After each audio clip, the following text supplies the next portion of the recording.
Hello everyone, आज हम plane mirror के बारे में डिस्कस करेंगे कि हमारा प्लेन मिरर क्या होता है, जिसके अंदर हम चेहरा देखते हैं, सुबह को बाल बनाते हैं। जो हमारा प्लेन मिरर होता है तो वो कैसी इमेज बनाता है, आपने भी अनुभव किया होगा। जितने साइज के हम होते हैं उतने ही साइज की इमेज हमें अपने प्लेन मिरर के अंदर की तरफ, ठीक है, behind the mirror, inside the mirror ही नजर आती है। और आपने ये भी नोटिस किया होगा कि आप मिरर से जितनी दूरी पर होते हैं उतनी ही दूरी पर हमारी इमेज मिरर के अंदर होती है, ठीक है। अगर हम मिरर की जानिब को चलते हैं यानी टुवर्ड्स द मिरर चलते हैं तो हमारी इमेज भी उतनी ही शिफ्ट हो जाती है।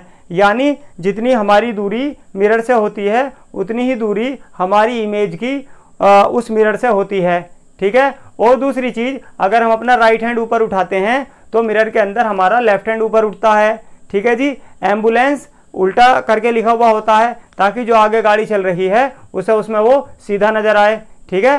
तो इसका मतलब ये है कि लेफ्ट का राइट और राइट का लेफ्ट नजर आता है, ठीक है। लेकिन एक खास बात यह है कि इमेज रियल नहीं बनती है। अब चूंकि ये रियल नहीं बनती है, ये मिरर के अंदर ही देखी जा सकती है, इसे स्क्रीन पर नहीं ले सकते हैं, ठीक है दोस्तों। तो यानी इमेज बनती है वर्चुअल एंड डायरेक्ट, और सीधी इमेज बनती है। कभी ऐसा नहीं होता कि ऑब्जेक्ट अगर सीधा हो तो उसकी इमेज उल्टी बन जाए प्लेन मिरर के अंदर, दोस्तों ऐसा कभी नहीं होगा। तो चलिए और इस तरह के सवालात का आज हम जवाब ढूंढने की कोशिश करेंगे। आज मैं आपके लिए ले आया हूं दोस्तों 10th क्लास के स्टूडेंट्स लाइट वाले चैप्टर का लाइट रिफ्लेक्शन एंड रिफ्रैक्शन के अंदर प्लेन मिरर वाला टॉपिक, जिसके अंदर हम मोटी मोटी बातें आज प्लेन मिरर के बारे में करने वाले हैं। कैसी कैसी बातें करेंगे। ये रहा दोस्तों मेरा प्लेन मिरर। इसे मैंने कैसे बनाया, ये कांच था, ट्रांसपेरेंट था, पीछे की तरह इस पर सिल्वर किया, उसके बाद ब्लैक पेंट कर दिया। तो इसकी जो आगे की सरफेस है उसे बना दिया RS यानी रिफ्लेक्टिंग सरफेस, और पीछे वाली सरफेस से कोई रिफ्लेक्शन नहीं होगा तो ये RS नहीं है। ये वाली सरफेस RS है, यहाँ से नो रिफ्लेक्शन, यहाँ से कोई रिफ्लेक्शन नहीं कराएंगे हम दोस्तों, ठीक है। और फ्रंट साइड से ही हम क्या कराएंगे, रिफ्लेक्शन कराएंगे, ठीक है दोस्तों। रिफ्लेक्शन क्यों जरूरी है, तभी तो इमेज बनेगी मिरर के अंदर, मिरर के बाहर बनेगी, मिरर के अंदर बनेगी, कैसी होगी दोस्तों। एक बात तो क्लियर है कि अगर हमें इस प्लेन मिरर से रियल इमेज मिल जाए तो वो उल्टी होगी।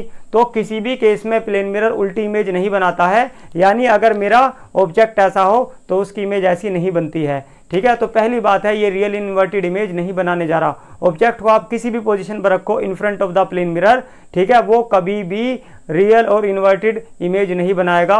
इसका मतलब वो वर्चुअल इमेज बनाएगा जो कि इरेक्ट होगी। अब वर्चुअल इमेज की एक प्रॉब्लम है कि ह्यूमन आई वर्चुअल और रियल दोनों इमेज देख सकती है, लेकिन वर्चुअल और इरेक्ट इमेज होती है उसकी प्रॉब्लम यह है कि उसे स्क्रीन पर नहीं लिया जा सकता, ठीक है, उसे मिरर के अंदर ही देख सकते हैं। आगे दोस्तों बात समझ में। तो चलिए शुरू करते हैं अपना आज हम प्लेन मिरर वाला टॉपिक, ठीक है दोस्तों। चलिए शुरू करते हैं दोस्तों। अब बनाकर देखते हैं अपने प्लेन मिरर से इमेज। मान लीजिए मेरा ऑब्जेक्ट कुछ इस तरह का है, ये मेरा ऑब्जेक्ट है, ये मेरे ऑब्जेक्ट का हेड है और ये इसकी टेल है, ठीक है। तो मैं क्या करता हूं, ठीक है, यहाँ ऑब्जेक्ट के हेड से एक रे लाता हूं, ये मेरा प्लेन मिरर है। कैसा मिरर है, प्लेन मिरर, ठीक है दोस्तों, ये मेरा प्लेन मिरर है, ठीक है। और ये इसकी फ्रंट वाली रिफ्लेक्टिंग सरफेस है, पीछे वाली नॉन रिफ्लेक्टिंग सरफेस है। तो कम से कम मुझे इमेज बनाने के लिए एटलीस्ट 2 रेज लानी पड़ेंगी ऑब्जेक्ट से, तभी तो इमेज बनेगी। तो मैं एक पहली रे हेड से ले आता हूँ, हेड से लाके मिरर पे दे मारता हूँ, और जैसे ही वो मिरर से आकर टकराती है तो दोस्तों मिरर ट्रांसपेरेंट ऑब्जेक्ट तो है नहीं, तो ये मतलब रिफ्रैक्शन तो नहीं करेगा। ये क्या करेगा, इस लाइट रे को रिफ्लेक्ट करेगा, ठीक है दोस्तों, लाइट रे को रिफ्लेक्ट करेगा। अब देखिए ये सीधी मिरर पे आकर टकराई है, तो इसका मतलब ये है कि जब मैं इस पॉइंट ऑफ इंसिडेंस जहां पर ये रे आकर टकराई है यहाँ पे एक नॉर्मल ड्रॉ करूंगा, तो दोस्तों इसी के ऊपर तो नॉर्मल भी ड्रॉ होगा, वो इसी के ऊपर, यानी इसका नॉर्मल भी यहीं पर ड्रॉ होगा। और अगर ये नॉर्मल इंसिडेंस का केस है, जिस एंगल पर लाइट आई है 0 एंगल पर आई है, यानी इंसिडेंट रे और नॉर्मल के दरमियान का एंगल 0 है, तो इसलिए रिफ्लेक्टेड रे जो वापस जाएगी यहाँ से जो मिरर से रिफ्लेक्ट होने के बाद वापस जाएगी, बाउंस बैक होगी, उसकी भी जो रिफ्लेक्टेड रे होगी और नॉर्मल के दरमियान का एंगल क्या होगा, 0 होना चाहिए, ठीक है। तो एंगल आई एंगल आर 0 होंगे यहाँ पे और नॉर्मल इंसिडेंस होगा, तो लाइट रे वापस चली जाएगी। तो मान लीजिए अब मैं कोई लाइट रे हेड से ही दूसरी लाता हूँ और मिरर पे यहाँ पे लाके डालता हूँ, ठीक है। यहाँ पे लाके डाली। अब देखिए ये जिस एंगल पर आई है उसी एंगल पे जाने की कोशिश करेगी। मैं यहाँ पर एक नॉर्मल ड्रॉ कर लेता हूँ perpendicular to the reflecting surface. तो जिस एंगल पे लाइट रे आई है, जो एंगल आई बनाकर आई है, उसी एंगल से वापस जाएगी लाइट रे। उसी एंगल से क्या होगा दोस्तों, वापस जाएगी। ये मेरी इंसिडेंट रे थी, मिरर ने इसे रिफ्लेक्ट कर दिया, प्लेन मिरर ने, और ये गई मेरी रिफ्लेक्टेड रे। अब आप खुद सोचो दोस्तों, ये रही हमारी यहाँ पे पहले इंसिडेंट रे आई थी, फिर यहीं से रिफ्लेक्टेड रे। तो ये वाली रिफ्लेक्टेड रे है और ये भी रिफ्लेक्टेड रे है दोस्तों। ये सीधी जा रही है रिफ्लेक्टेड रे, देखिए ये तो जा रही है सीधी, और एक जा रही है नीचे को, एक जा रही है दोस्तों सीधी, एक जा रही है नीचे को। क्या आपको लगता है एक्चुअल में कहीं जाकर आगे मीट करेंगी? ये तो डाइवर्जिंग रेज हैं, दे विल नेवर मीट, ठीक है, इसलिए हमें इन्हें प्रोड्यूस बैक करना पड़ेगा। दोस्तों मैं इस वाली लाइट रे को भी पीछे ले जाता हूं, देखिए पीछे ले गया मैं, पीछे ले गया, पीछे ले गया, पीछे ले गया, ठीक है दोस्तों। मैं इसे पीछे ले जाने की कोशिश कर रहा हूं, जो मेरी रिफ्लेक्टेड रे थी, और इस वाली को भी पीछे ले जाता हूं, पीछे ले जाता हूं, पीछे ले जाता हूं, पीछे ले जाता हूं, पीछे, ठीक है। और ये यहाँ पे दोनों इंटरसेक्ट करती हैं दोस्तों। जहां पर ये इंटरसेक्ट करती हैं बस यहीं पर मेरी इमेज बन जाएगी। यहां पर होगा हेड ए डैश और यहां पर होगा इसकी टेल बी डैश, अगर ये मेरा ऑब्जेक्ट ए था और ये इसकी टेल बी थी, ठीक है दोस्तों। तो देखिए वर्चुअल और इरेक्ट इमेज बन चुकी है दोस्तों। आपको कैसी लगी ये इमेज? चलिए बात करते हैं नेचर, कैरेक्टरिस्टिक, साइज और पोजीशन, कहां पर इमेज बनेगी इस प्लेन मिरर से। तो दोस्तों देखिए सबसे पहले मैं इमेज के कैरेक्टरिस्टिक्स आपके सामने ले आया हूं। साइज की बात करते हैं, सेम साइज की इमेज बनेगी। जितना बड़ा ऑब्जेक्ट होगा उतनी ही इमेज की हाइट होगी। यानी अगर H I height of image दोस्तों 2 सेंटीमीटर होगी फॉर एन एग्जांपल, तो हाइट ऑफ ऑब्जेक्ट अगर 2 सेंटीमीटर होगा एच ओ, तो height of image H I भी कितना होगी, 2 सेंटीमीटर होगी फॉर एन एग्जांपल। दोस्तों समझ में आ रही है? सेम साइज की इमेज बनेगी और एट सेम डिस्टेंस बनेगी, ठीक है। बिहाइंड द मिरर, मिरर के अंदर बनेगी, इनसाइड द मिरर बनेगी। ये कैसी इमेज होगी?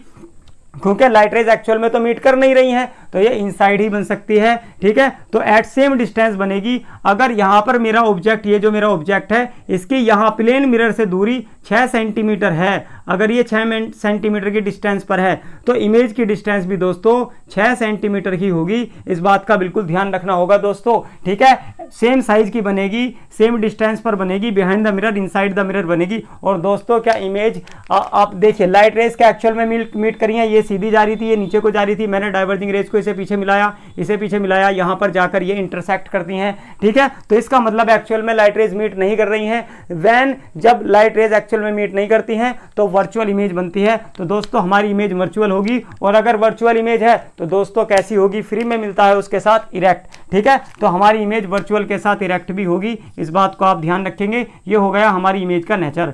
और एक चीज बात हो रहा है नेचर के अंदर कि लैटरली इन्वर्टेड इमेज बनेगी, लैटरली इन्वर्टेड, यानी यहां पर लैटरल इन्वर्जन देखने को मिलेगा। इमेज का लैटरल इन्वर्जन होगा, यानी जो मिरर का लेफ्ट हैंड होगा वो मिरर का जो ऑब्जेक्ट का लेफ्ट हैंड होगा वो इमेज का राइट हैंड होगा, और जो ऑब्जेक्ट का राइट हैंड होगा वो मिरर का क्या, वो इमेज का क्या होगा मिरर के अंदर, मतलब लेफ्ट का राइट और राइट का लेफ्ट हो जाएगा दोस्तों। अगर ऑब्जेक्ट का मान लीजिए मिरर के सामने आप अपना लेफ्ट हैंड ऊपर करते हैं, लेफ्ट हैंड ऊपर करते हैं, तो इमेज अपना राइट हैंड मिरर के अंदर ऊपर करेगी। अगर आप अपना राइट हैंड मिरर के सामने ऊपर करते हैं तो इमेज जो है ना मिरर के अंदर लेफ्ट हैंड ऊपर करके दिखाएगी, यानी यहां पर लैटरल इन्वर्जन होगा। यही कारण है कि एम्बुलेंस के ऊपर एम्बुलेंस रेड कलर से उल्टा लिखा जाता है, यानी लैटरली इन्वर्टेड लिखा जाता है, ताकि आगे जब मिरर में कोई उसे दिखे, ठीक है, तो जो व्हीकल हैं जिन पर भी वो मिरर के अंदर दिखे उन्हें वो सीधा होकर दिखाई दे, लेफ्ट की जगह राइट और राइट की जगह लेफ्ट दिखाई दे, ताकि वो उसे सीधा करके पढ़ लें। यानी अगर मेरा कोई लेटर पी है दोस्तों, यहाँ पर लेटर पी की इमेज अगर मैं इधर देखूंगा तो ऐसी बनेगी, ठीक है।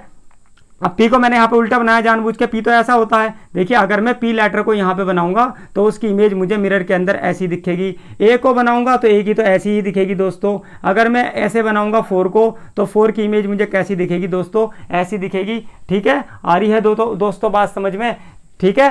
तो ये था हमारा प्लेन मिरर। चलिए एक बार रिकॉल कर लेते हैं। जितनी दूरी पे मेरी ऑब्जेक्ट था उतनी ही दूरी पर दोस्तों मेरी इमेज बन रही है। इमेज बन रही है ए डैश बी डैश क्या है इमेज, और मेरा ए बी क्या है ऑब्जेक्ट, ठीक है दोस्तों। जितनी दूरी पे ऑब्जेक्ट था उतनी दूरी पे मिरर के अंदर इमेज बनती है, और वर्चुअल और इरेक्ट होती है, सेम डिस्टेंस पर बनती है, सेम साइज की बनती है। लेकिन यहाँ पर लैटरल इन्वर्जन देखने के लिए मिलता है दोस्तों, लैटरली इन्वर्टेड इमेज बनती है, वर्चुअल और इरेक्ट होती है, इसे स्क्रीन पर नहीं लिया जाता। तो दोस्तों ये था हमारा प्लेन मिरर। चैनल को सब्सक्राइब कीजिए, अपना ख्याल रखिए, बाय फ्रेंड।